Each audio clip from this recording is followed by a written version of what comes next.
قل هاتوا برهانكم إن كنتم صادقين.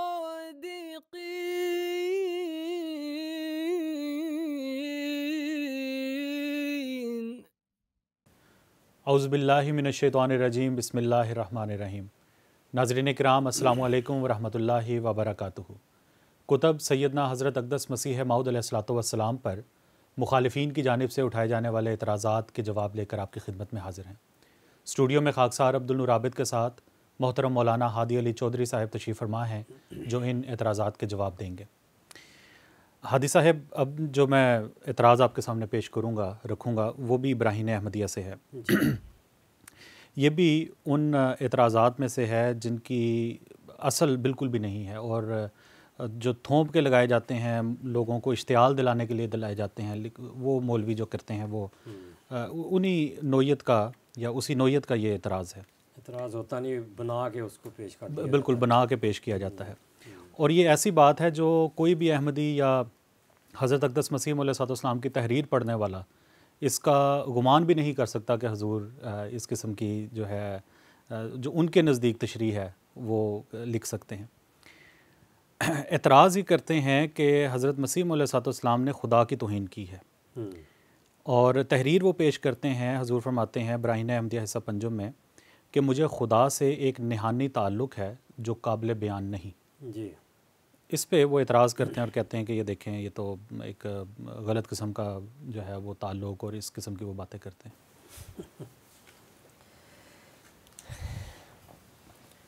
حضرت صلی اللہ علیہ وسلم نے اسی لیے جو پیشگوئی کی تھی اس میں جو الفاظ استعمال کیے تھے ایسے لوگوں کے لیے، ان سے پھر یہی نکلنا ہے۔ تو دیکھتے ہیں، بسم اللہ الرحمن الرحیم، نحمدہ و نصلی علی رسولہ الکریم وعلی عبدہ المسیح الموعود۔ یہ جو عبارت ہے جس کا ایک ٹکڑا انہوں نے پیش کیا ہے، یہ براہین احمدیہ حصہ پنجم روحانی خزائن کی جلد 21 سے 81 صفحے پر 80 اور 81۔ حضرت مسیح موعود علیہ السلام یہاں اپنے ایک الہام جو کہ قرآن کریم کی آیت پر مبنی ہے، قال انی جاعل فی الارض خلیفہ قالوا اتجعل فیہا من یفسد فیہا قال انی اعلم ما لا تعلمون، فرمایا یعنی میری نسبت خدا نے میرے ہی ذریعے سے براہین احمدیہ میں خبر دی کہ میں آدم کے رنگ پر ایک خلیفہ پیدا کرتا ہوں۔ تب اس خبر کو سن کر بعض مخالفوں نے میرے حالات کو کچھ اپنے عقائد کے برخلاف پا کر اپنے دلوں میں کہا کہ یا الہی، کیا تو ایسے انسان کو اپنا خلیفہ بنائے گا جو ایک مفسد آدمی ہے، فساد کرنے والا، جو ناحق قوم میں پھوٹ ڈالتا ہے اور علماء کے مسلمات سے باہر جاتا ہے۔ تب خدا نے جواب دیا کہ جو مجھے معلوم ہے وہ تمہیں معلوم نہیں۔ یہ خدا کا کلام ہے کہ جو مجھ پر نازل ہوا، اور در حقیقت میرے اور میرے خدا کے درمیان ایک باریک راز ہے، ایسے باریک راز ہیں میرے اور میرے خدا کے درمیان ایسے باریک راز ہیں جن کو دنیا نہیں جانتی، اور مجھے خدا سے ایک نہانی تعلق ہے جو قابل بیان نہیں، اور اس زمانے کے لوگ اس سے بے خبر ہیں۔ یہ حضرت مسیح علیہ السلام کی اصل عبارت ہے۔ اس میں اگر کوئی سفلا آدمی اپنے سفلی خیالات اور گندی ذہنیت سے اللہ تعالیٰ کے بارے میں ایسے تصورات رکھتا ہے جو ان کے اپنے کارنامے ہیں، اپنے کرتوت ہیں، اپنی عادتیں ہیں، تو وہ تو اس کا اپنا نصیبہ ہے، اس سے اور کیا نکلے گا؟ جو گندا آدمی ہوگا اس نے گاندھی دکھانا ہے، وہ تو ایسے اس پر نتائج نکالتے ہیں اس عبارت سے کہ ہم اس کو بیان نہیں کر سکتے، سفلی باتیں ہیں۔ مگر جہاں تک حقیقت حال کا تعلق ہے، اگر اس لفظ کو لیا جائے تو دیکھیں کہ لغت، جس لغت میں بھی دیکھ لیں، یہ میرے پاس لغات کشوری ہے، بڑی اتھینٹک اور مخصوص الفاظ کے معنی دیتی ہے، بڑی جچی تلی ڈکشنری ہے لغات کشوری۔ تو اس میں نہاں کا معنی ہے پوشیدہ چھپا ہوا، اور نہانی پوشیدنی، وہی جو مخفی چیزیں ہوتی ہیں، اور یہ ہر ایک کو پتہ ہے، ہر ایک کو، جس کو بھی تجربہ ہوا ہو اور صوفیہ کی کتابیں تو اس سے بھری ہوئی ہیں کہ کس طرح خدا سے راز و نیاز ہوتے ہیں. جی. اور ایک تو کہانی حضرت موسیٰ علیہ السلام کے زمانے کی بھی روایات میں بیان ہوتی ہے، یہ بھی صوفیہ کی کتابوں میں بھی ہے کہ ایک غریب آدمی اور اپنا یعنی لا علم آدمی کہہ لیں، وہ اپنے انداز سے خدا تعالیٰ سے باتیں کر رہا تھا کہ میں تجھے نہلاؤں، تیری جوئیں نکالوں، کنگھی کروں، اس طرح کی باتیں. تو حضرت موسیٰ علیہ السلام نے کہا یہ گستاخی کر رہا ہے، تو ان کو پسند نہیں، انہوں نے روک دیا. تو اللہ تعالیٰ نے حضرت موسیٰ علیہ السلام کو سرزنش کی کہ وہ اپنے رنگ میں میرے سے باتیں کر رہا ہے. تو یہ جو خدا سے تعلق ہے یہ ہر ایک کا نہانی تعلق ہے. بالکل. سجدوں میں آپ تہجد میں جب آپ جاتے ہیں تو آپ یعنی آپ کے اندر جذبات یہ ہوتے ہیں کہ کوئی بھی ہمیں نہ دیکھے، ہم خدا کے آگے راز و نیاز کریں، باتیں کریں اور گڑ گڑائیں یا جیسے بھی ہے. تو یہ چھپا ہوا پوشیدہ تعلق ہے اور ہر ایک یہ چاہتا ہے، ہر ایک نیک آدمی، یہ لوگ نہیں. بالکل. اب جو حضرت مسیح موعود علیہ السلام کا اللہ تعالیٰ سے تعلق تھا اس کو انہوں نے اس طرح بیان کیا، تو یہ خود خدا تعالیٰ کی گستاخی کرتے ہیں. الزام حضرت مسیح السلام پر لگا دیتے ہیں، لیکن جو جذبات یا جن خیالات کا اظہار کرتے ہیں گستاخی یہ لوگ کرتے ہیں. اور ایسے لوگوں کے لیے حضرت صلی اللہ علیہ وسلم نے فرمایا تھا اِلَّمْ تَسْتَحْیِ فَاصْنَعْ مَا شِئْتَ، اگر تم حیا نہیں کرتے تو پھر جو کہنا کرو، جو کرنا کرو. جی. تو یہ وہ لوگ ہیں جو اس لحاظ سے ترک کر دینے چاہیے. مگر حضرت مسیح موعود علیہ السلام نے جس بات کا ذکر کیا ہے وہ کیا تعلق تھا یہ آپ سنیں. حضور فرماتے ہیں عدو جب بڑھ گیا شور و فغاں میں، جب اس قسم کے لوگ جو سفلی باتیں کرتے ہیں اور ایسی باتیں جو شریف انسان اپنی زبان پر نہیں لا سکتا، تو فرمایا عدو جب بڑھ گیا شور و فغاں میں، نہاں ہم ہو گئے یار نہاں میں. یہ نہانی تعلق ہے. پھر فرمایا سر سے میرے پاؤں تک وہ یار ہے مجھ میں نہاں، سر سے میرے پاؤں تک وہ یار ہے مجھ میں نہاں، اے میرے بدخواہ کرنا ہوش کر کے مجھ پہ وار. یہ نہاں ہے. جی. اب آگے فرماتے ہیں اور سنیں، غیر کیا جانے کے دلبر سے ہمیں کیا جوڑ ہے. کیا بات ہے. بالکل. وہ ہمارا ہو گیا اس کے ہوئے ہم جانثار، دیکھتا ہوں اپنے دل کو عرش رب العالمی، قرب اتنا بڑھ گیا جس سے ہے اترا مجھ میں یار. یہ ہے پوشیدہ تعلق. بالکل. وہ اس کو یہ دنیا کیا جانے. حضرت مسیح نے لکھا لیکن اس زمانے کے لوگ نہیں جانتے. بالکل. جی. وہی جو قریب اللہ تعالیٰ کے ہو، عرفان ہو، یہی سمجھ سکتے ہیں یہ باتیں. بالکل. اللہ تعالیٰ کو جسمانی چیز تو نہیں، لیسا کمثلہ ہی شیء. بالکل. اور یہ بات کرتے ہوئے بھی انسان کو حیا کرنی چاہیے کہ کس ذات کے بارے میں انسان کے تعلق سے باتیں کر رہے ہیں. بالکل. اب دیکھیں حضرت مسیح السلام کی شان دیکھیں اور زبان دیکھیں، اور اس تعلق کے ساتھ جو دل سے پاکیزہ جذبات. دوستی بھی ہے عجب جس سے ہوں آخر دو ستی. ماشاء اللہ. دوستی لفظ کی ترکیب کو کس طرح آپ نے الگ کر کے دو ستی یعنی دو ستائے ہوئے ہوں، ایک دوسرے سے ملنے کے لیے ستے ہوئے ہوں. ستانا جو تڑپ ہو دونوں میں ایک دوسرے سے ملنے کے لیے دونوں کے جذبات ہوں. دوستی بھی ہے عجب جس سے ہوں آخر دو ستی، آ ملی الفت سے الفت ہو کے دو دل پر سوار. یہ نہانی تعلق ہے. اور اس زمانے میں کسی کا تھا؟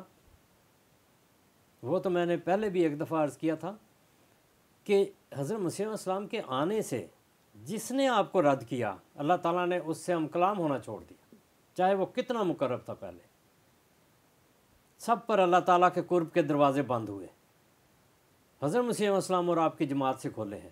اور یہ وہ تعلق تھا. فرمایا دیکھ لو میل و محبت میں عجب تاثیر ہے.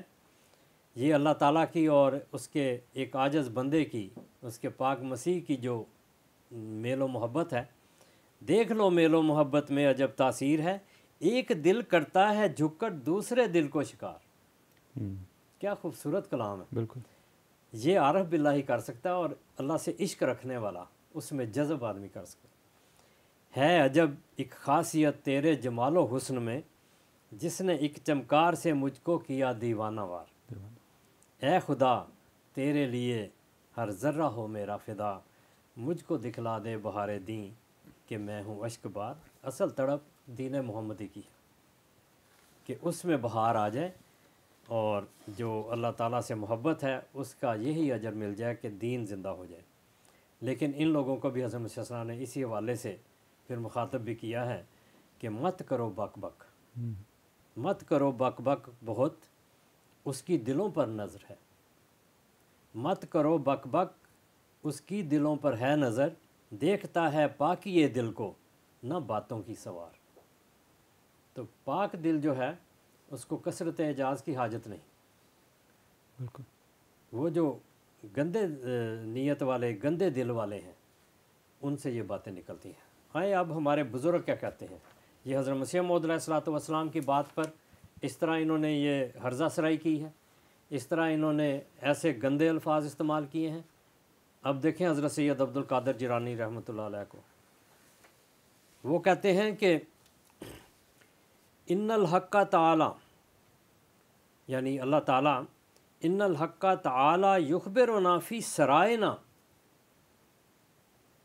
ہمارے نہاں در نہاں حالات میں، ہماری خلوتوں میں، یخبرنا فی سرائنا بمعانی کلام ہی و کلام رسول ہی صلی اللہ علیہ وسلم، معنی کلام ہی و کلام رسول ہی صلی اللہ علیہ وسلم، وہ ہمیں اللہ تعالیٰ ہمارے ساتھ خلوتوں میں، سرائنا یہ نہاں سے بھی زیادہ مضبوط لفظ ہے، سر، بالکل چھپ جانا، اللہ تعالیٰ اپنے کلام اور رسول کے کلام کے ہمیں معنی سمجھاتا ہے۔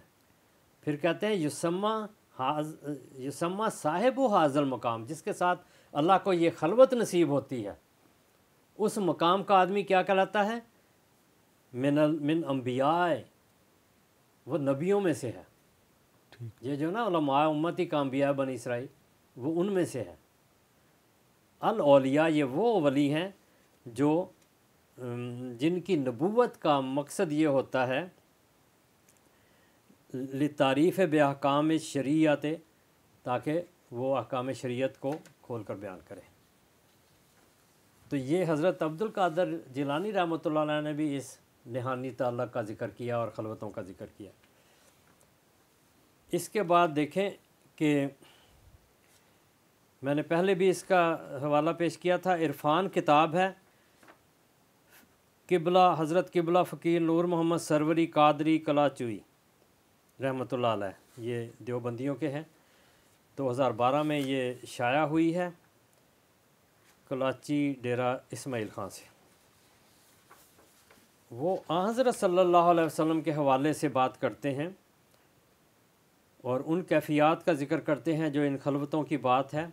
تو فرماتے ہیں اس کی کیفیت یوں تھی کہ جب حضرت صلی اللہ علیہ وسلم کے وجود مسعود میں تخم اسم اللہ ذات نے پھلنے پھولنے کا تقاضا شروع کیا، اور آپ صلی اللہ علیہ وسلم نے اپنے اندر نزول وحی کے آثار محسوس کیے، یعنی حضرت مریم کی طرح آپ صلی اللہ علیہ وسلم نے اپنے بطن باطن میں حمل وحی کی بے واسطہ ثقالت کو معلوم کیا، یعنی براہ راست جو اس کا بوجھ تھا، حمل وحی کے بوجھ کا جو بوجھ تھا، اس کے وزن کو، اس کے بھار کو محسوس کیا، معلوم کیا، اور بمقتضائے فحاملت ہو فنبذت بہی مکانن کسیہ، اس کو حضرت مریم کے اس حمل سے جس سے عیسیٰ پیدا ہوئے علیہ السلام، اس آیت سے مثال دی ہے۔ آپ صلی اللہ علیہ وسلم نے دشت و بیابان کا رخ کیا اور آبادی سے دور ایک پہاڑ کے غار میں، جسے غار ہرا کہتے ہیں، جا کر معتکف اور گوشہ نشین ہو گئے، اور باطنی تخم کے سینچنے اور پھوٹنے اور روحانی عیسیٰ کے وضع حمل اور تولد ہونے کے انتظار میں بار بار وہاں جایا کرتے تھے اور کئی روز بیٹھے رہتے تھے۔ تو یہ جس تعلقات کی یہ بات کرتے ہیں، حضرت صلی اللہ علیہ وسلم کے بارے میں کتنے پاکیزہ اور وحی کے حساب سے حمل سے تشبیہ دی ہے انہوں نے، اس عبارت کو کیا کریں گے؟ تو یہ جو اللہ تعالیٰ سے تعلق ہوتا ہے، اس میں یہ ساری تمثیلات، تمثیلی زبان میں یہ واقعات ظاہر کیے جاتے ہیں اور بیان کیے جاتے ہیں۔ اور حضرت مسیح موعود علیہ الصلوۃ والسلام نے تو صرف اپنے ان راز و نیاز کی باتوں اور خلوتوں کا ذکر کیا جس کا ذکر سید عبد القادر جیلانی رحمۃ اللہ علیہ نے کیا ہے، اور حضرت صلی اللہ علیہ وسلم کے بارے میں تو بہت بڑھ چڑھ کر انہوں نے عرفان والوں، کتاب والوں نے بیان کر دیا ہے۔ اب حضرت داتا گنج بخش حضرت سید علی بن عثمان حجویری رحمۃ اللہ علیہ، انہوں نے حضرت صلی اللہ علیہ وسلم کے معراج کی بات کی ہے اور وہاں کی کیفیات کا ذکر کیا کہ آپ اوپر تشریف لے گئے اور صفات بشری میں گم ہو گئے اور فنائے صفات میں آپ متحیر تھے۔ پھر اس کی مزید تفصیل بیان کر کے جب واپسی کا ذکر کرتے ہیں وہاں سے معراج سے واپس آنے کا، تو فرماتے ہیں واپس آئے اور فرمایا انی لستو کا احدکم، میں تم میں سے کسی جیسا نہیں ہوں، انی ابھی تو عند ربی، میں اپنے رب کے حضور رات بسر کرتا ہوں، فیطعمنی ویسقینی، اور وہی مجھے وہاں کھلاتا اور پلاتا ہے۔ اس کا ترجمہ کیا، میں تم لوگوں جیسا نہیں ہوں، میں حضور حق میں شب گزاری کرتا ہوں اور وہی مجھے کھاتا پلاتا ہے، میری زندگی اور بقا اسی سے وابستہ ہے۔ حضرت داتا گنج بخش کے الفاظ۔ نیز فرمایا لی مع اللہ وقتن، میرے لیے، میں ترجمہ بعد میں پڑھ دیتا ہوں، لی مع اللہ وقتن لا یسع معی فیہ ملک مقرب ولا نبی مرسل، مجھے حضور حق ایک ایسا وقت میسر آتا ہے، یعنی خدا کے حضور جب میں ہوتا ہوں تو ایک ایسا وقت میسر آتا ہے کہ اس وقت کوئی مقرر فرشتہ یا نبی مرسل درمیان میں حائل نہیں ہوتا۔ یہ ہے وہ نہانی تعلقات جو رسول اللہ صلی اللہ علیہ وسلم سے جاری ہوئے ہیں، اور آپ کے فیض سے ہی امت کے علماء، اولیاء اور صلحاء، ائمہ میں، مجددین میں، وہ جو اولیاء اللہ ہیں جو خدا کے حضور شب گزاری کرتے ہیں، ان میں آئے ہیں۔ یہ سب حضرت صلی اللہ علیہ وسلم کا فیض ہے، مگر ان لوگوں کی تعریف رسول اللہ صلی اللہ علیہ وسلم نے جن الفاظ میں کی ہے، اس طرح کے سفلی جذبات والے، تو انہوں نے اس کے علاوہ کیا باتیں کرنی ہیں، انہوں نے تو اپنے حالات کو دیکھنا ہے۔ تو یہ حضرت مسیح موعود علیہ الصلوۃ والسلام کا ایک بہت ہی پاکیزہ اور ایسا خدا تعالیٰ سے نہاں تعلق تھا کہ اس زمانے میں اس کی نظیر نہیں ملتی، اور آپ نے فرمایا کہ اس زمانے کے لوگ اس سے بے خبر ہیں۔ یہ حالات ہر ایک کو پیدا کرنے کی ضرورت ہے۔ یہ نبیوں کی آمد کی ایک علت غائبی ہوتی ہے، ان کے آنے کی وجہ ہوتی ہے کہ وہ انسان کو خدا سے ملائیں، اور خدا ملتا ہے، مگر ایسے لوگ جو دنیا کے گندے لوگ ہیں، دنیا پر پڑے ہوئے ہیں، ان کی زبان نے یہی کہتے ہیں۔ تو حضرت مسیح علیہ السلام ان کو بھی بتا دیا مت کرو بات۔ وآخر دعوانا ان الحمدللہ رب العالمین۔ جزاکم اللہ احسن الجزا ہادی صاحب۔ ناظرین اکرام، اگلے پروگرام میں ایک نئے اعتراض کے جواب کے ساتھ آپ کی خدمت میں حاضر ہوں گے۔ السلام علیکم ورحمۃ اللہ وبرکاتہ۔ صف دشمن کو کیا ہم نے بہجت پامال، سیف کا کام قلم سے ہی دکھایا۔ احمدیہ مسلم جماعت، اسلام میں نشت ثانیہ کی الہی تحریک۔